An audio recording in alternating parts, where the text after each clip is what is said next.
Nada, porque eso es lo que contribuiste durante 3 años. Nada excepto mentiras y planes de robarme. Natalia comenzó a llorar. No fueron lágrimas de cocodrilo esta vez. Eran lágrimas reales de alguien que finalmente entendía las consecuencias de sus acciones. Terminé con Rodrigo, sollozó. Me di cuenta de que fue un error, que tú eras el correcto todo este tiempo. ¡Qué conveniente!, respondí sin una pizca de simpatía. Terminaste con él justo cuando descubriste que no puede mantenerte en el estilo de vida al que te acostumbraste a mis expensas. No es así, protestó. Me di cuenta de que te amo de verdad. Natalia, dije con cansancio, no me amas. Amas lo que yo representaba. Seguridad financiera, estabilidad, un apartamento lujoso. Pero nunca me amaste a mí. Si lo hubieras hecho, no habrías planeado robarme. No me habrías engañado.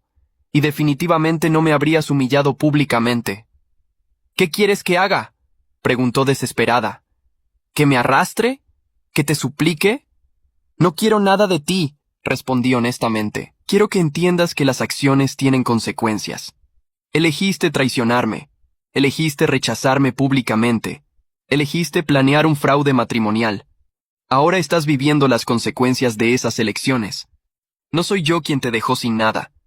Tú misma te pusiste en esta situación. Pero vivimos juntos 3 años, insistió. Eso tiene que significar algo. Significaba algo, admití. Hasta que leí tus mensajes con Rodrigo. Hasta que vi cómo te reías de lo predecible que era. Hasta que descubrí que cada momento tierno, cada palabra de amor, cada plan de futuro era parte de tu estrategia para robarme. Eso cambió todo. Natalia dio un paso hacia mí. Si me das otra oportunidad, te juro que... No, la interrumpí con firmeza. No hay segundas oportunidades para la traición calculada. No hay vuelta atrás después de lo que hiciste. Ahora, apártate de mi auto. Tengo cosas que hacer.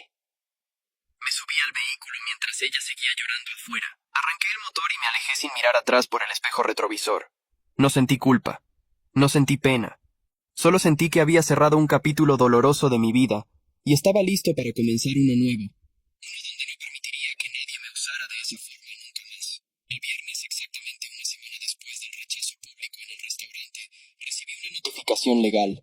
Natalia había contratado a un abogado y estaba demandándome por desalojo ilegal y retención de bienes. La demanda alegaba que ella había vivido en mi apartamento por más de 2 años, lo cual le otorgaba derechos de residencia, y que yo no podía simplemente echarla sin un proceso legal formal.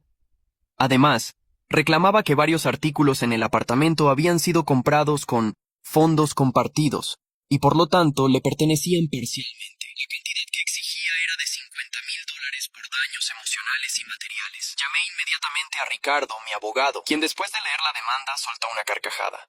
Esto es basura legal, declaró Ricardo con diversión profesional. Primero, ella nunca pagó renta, lo cual está documentado.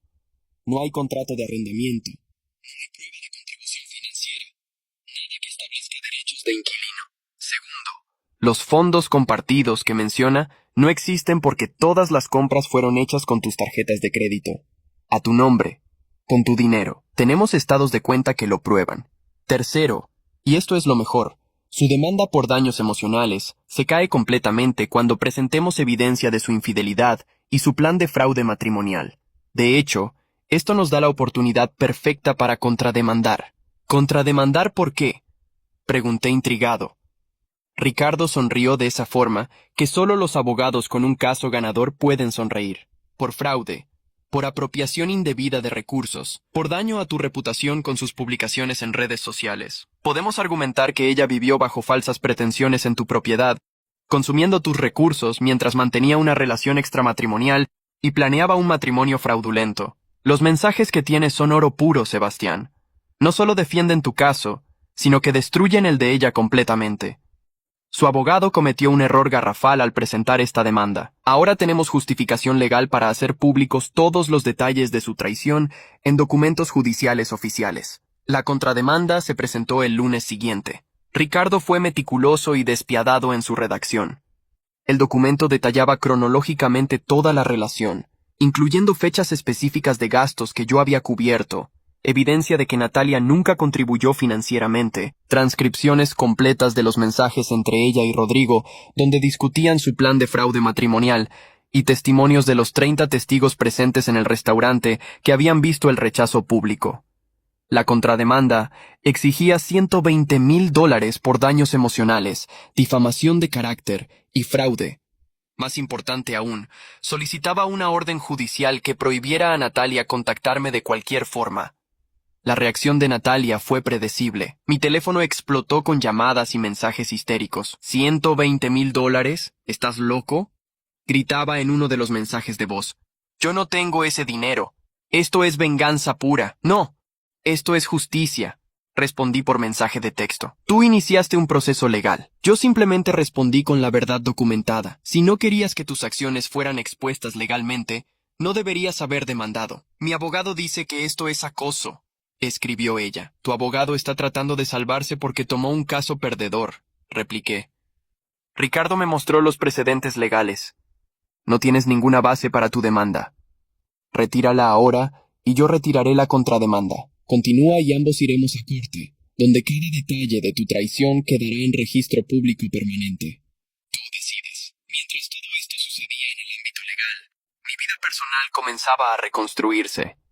Mis amigos, que habían estado en shock inicial después del incidente del restaurante, comenzaron a mostrar su apoyo de formas tangibles. Mi mejor amigo desde la universidad, Fernando Suárez, organizó una salida al bar el miércoles. Necesitas salir de ese apartamento lleno de recuerdos, insistió. Necesitas recordar que hay vida después de Natalia. Terminamos en un bar deportivo viendo fútbol, rodeados de otros amigos que compartían anécdotas sobre sus propias rupturas difíciles. Fue terapéutico de una forma que no esperaba.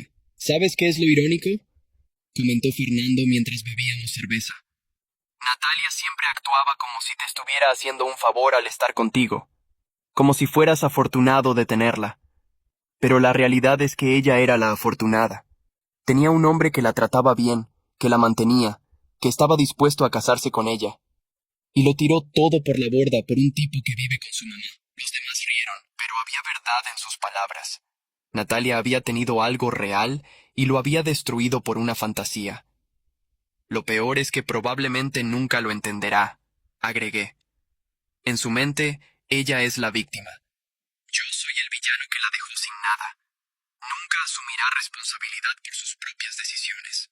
Esa semana también trajo revelaciones inesperadas sobre Natalia que yo desconocía.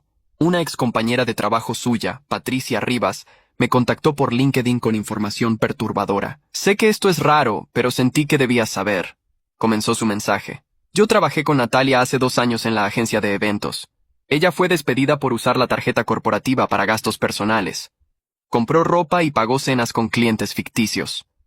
La empresa no la demandó porque ella devolvió el dinero y firmó un acuerdo de confidencialidad.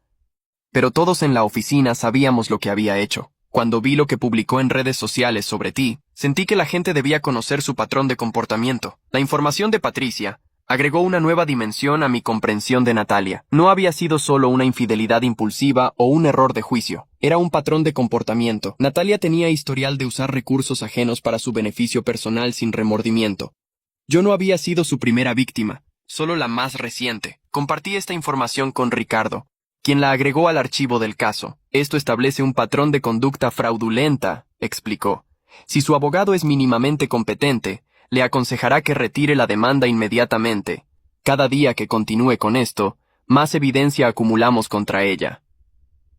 El jueves recibí una llamada inesperada de Rodrigo. Su voz sonaba derrotada, completamente diferente de la arrogancia que había mostrado en mi oficina días atrás. Necesito que sepas que Natalia me mintió a mí también. Comenzó sin preámbulo. Me dijo que tú eras abusivo, controlador, que la tenías atrapada financieramente. Me hizo creer que la estaba rescatando de una relación tóxica. Nunca me dijo que estaba planeando casarse contigo para después divorciarse y quedarse con tu dinero. Cuando leí esos mensajes que compartiste con los testigos del restaurante, me di cuenta de que ella me usó tanto como te usó a ti. ¿Por qué me llamas para decirme esto?, pregunté con escepticismo. Porque terminé con ella, respondió Rodrigo. Y porque su abogado me contactó para que testifique a su favor, diciendo que tú eras celoso y posesivo, que por eso la echaste. Pero no voy a mentir en corte.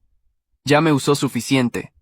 Llamé para ofrecerte testificar a tu favor si lo necesitas. Puedo confirmar que ella planeaba el fraude matrimonial porque yo estaba en esas conversaciones. Sé que te suena raro viniendo de mí, Pero Natalia nos engañó a ambos de formas diferentes. La diferencia es que tú fuiste suficientemente inteligente para descubrirlo antes de casarte con ella. La oferta de Rodrigo me tomó por sorpresa. Pasé su información de contacto a Ricardo, quien se mostró entusiasmado. Un testimonio del cómplice arrepentido es extremadamente valioso, explicó mi abogado. Destruye completamente cualquier narrativa que Natalia intente construir sobre ser una víctima inocente. Si Rodrigo testifica que ella planeaba el fraude, que le mintió sobre tu carácter, que lo manipuló a él también, el caso de Natalia se desmorona por completo. Comenzaba a entender que Natalia no solo había perdido un apartamento y tarjetas de crédito, había perdido aliados, credibilidad y cualquier base moral para presentarse como víctima. El viernes por la noche, 2 semanas después del rechazo en el restaurante, decidí hacer algo que había estado posponiendo. Limpiar completamente el apartamento de cualquier rastro de Natalia. Mi hermana Camila, de 25 años y estudiante de psicología, vino a ayudarme. Mientras empacábamos los últimos objetos que Natalia había dejado atrás, cosas pequeñas que había pasado por alto la noche que la eché, Camila me hizo una pregunta directa. ¿La extrañas? Me detuve con una almohada decorativa en las manos, una de esas que Natalia había insistido en comprar a pesar de que yo las encontraba incómodas e inútiles. Extraño la idea de ella, respondí después de pensar. Extraño la ilusión de tener una compañera, de estar construyendo algo con alguien. Pero a la verdadera Natalia, la mujer que me engañó y planeó robarme, a esa no la extraño en absoluto.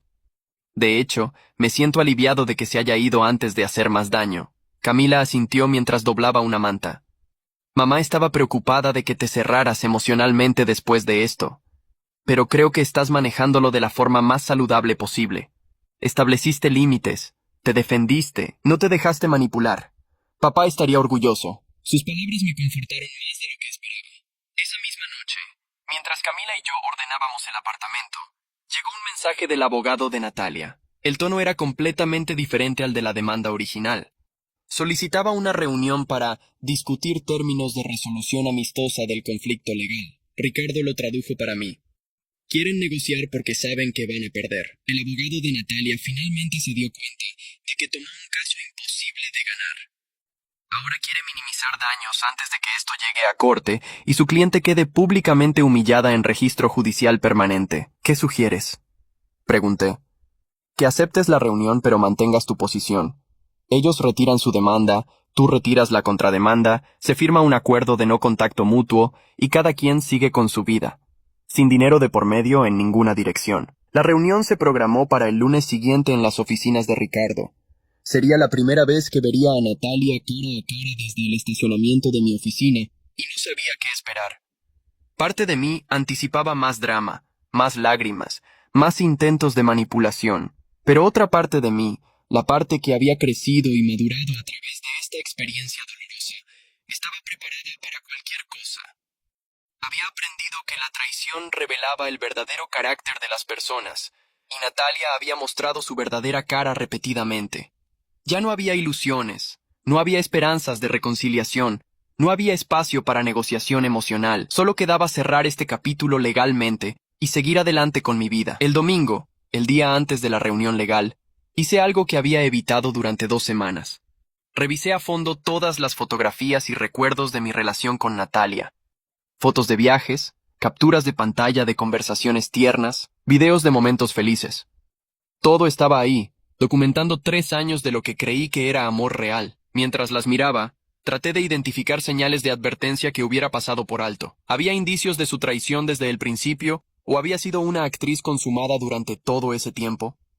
Recordé momentos donde ella había insistido en que yo pagara todo.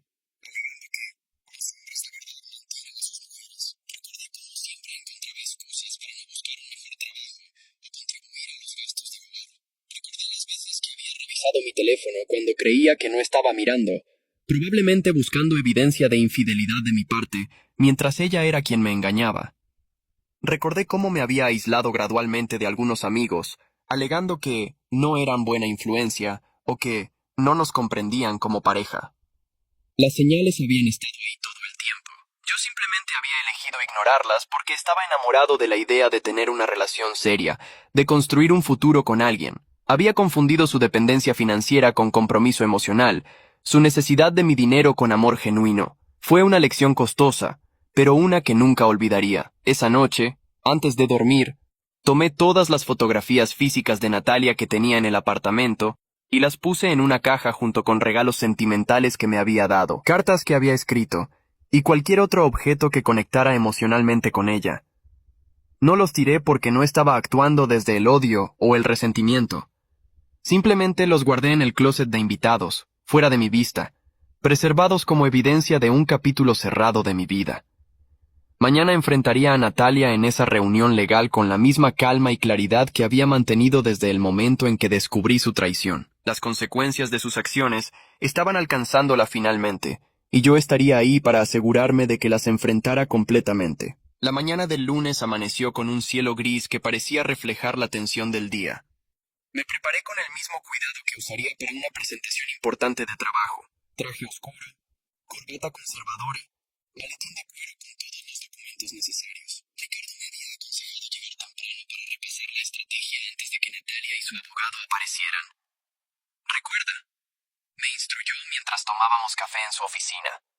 Mantén la compostura sin importar lo que ella diga o haga. No te dejes provocar.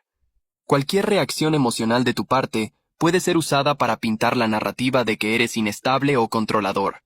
Frío, profesional, enfocado en los hechos.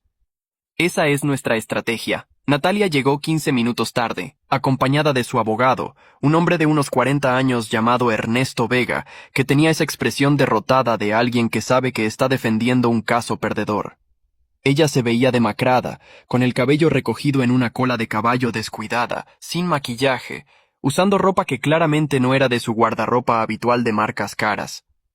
Nuestras miradas se cruzaron brevemente cuando entró a la sala de conferencias. Busqué algún rastro de la mujer que había amado, pero solo vi a una extraña que había compartido mi espacio durante 3 años sin que yo realmente la conociera. Se sentó frente a mí, con la mesa de conferencias creando una barrera física que reflejaba perfectamente la distancia emocional que ahora existía entre nosotros. Ricardo abrió la reunión con formalidad profesional. Estamos aquí para discutir la resolución de la demanda presentada por la señorita Morales y la contrademanda presentada por mi cliente, el señor Núñez. Entiendo que la parte demandante desea proponer términos de resolución. Ernesto Vega carraspeó incómodamente. Sí, después de revisar la evidencia que su cliente ha presentado, creemos que lo mejor para ambas partes es llegar a un acuerdo que evite procesos judiciales prolongados y costosos. Traducción. Interrumpió Ricardo con una sonrisa fría. Su cliente se dio cuenta de que no tiene caso y quiere retirarse antes de que la evidencia de su fraude y traición quede en registro público permanente durante un juicio. Natalia finalmente habló, su voz quebrándose. Sebastián, por favor, no tiene que ser así. Podemos resolver esto como adultos. Somos adultos, respondí con calma. Por eso estamos aquí con representación legal, discutiendo las consecuencias de tus acciones. ¿Qué es exactamente lo que propones? Ernesto sacó un documento de su maletín. Mi cliente está dispuesto a retirar su demanda si ustedes retiran la contrademanda. Cada parte asume sus propios costos legales. Se firma un acuerdo de no contacto mutuo y se pone fin a este asunto. Eso es conveniente para ella, observó Ricardo. Pero mi cliente ha incurrido en gastos legales sustanciales defendiéndose de una demanda frívola. ¿Por qué debería simplemente absorber esos costos? Porque ir a juicio sería más costoso para ambos, argumentó Ernesto. Y porque, con todo respeto, la exposición pública que un juicio traería tampoco beneficiaría a su cliente. Mi cliente no tiene nada que ocultar, replicó Ricardo. A diferencia de la señorita Morales, quien tiene un patrón documentado de comportamiento fraudulento, incluyendo su despido previo por uso indebido de tarjetas corporativas. La mención de ese incidente hizo que Natalia palideciera visiblemente. ¿Cómo? Y comenzó, pero Ernesto le puso una mano en el brazo para silenciarla. Esa información es irrelevante para este caso, intentó Ernesto. Es completamente relevante, contradijo Ricardo. Establece un patrón de conducta. Demuestra que esto no fue un error aislado, sino parte de un modus operandi consistente de apropiación indebida de recursos ajenos. El silencio que siguió fue tenso y prolongado. Natalia miraba fijamente la mesa, sus manos temblando ligeramente. Ernesto revisaba sus papeles, claramente buscando algún argumento que no encontraba. Finalmente, Natalia levantó la vista hacia mí. ¿Qué quieres, Sebastián? Dime qué quieres para que esto termine. La pregunta era directa,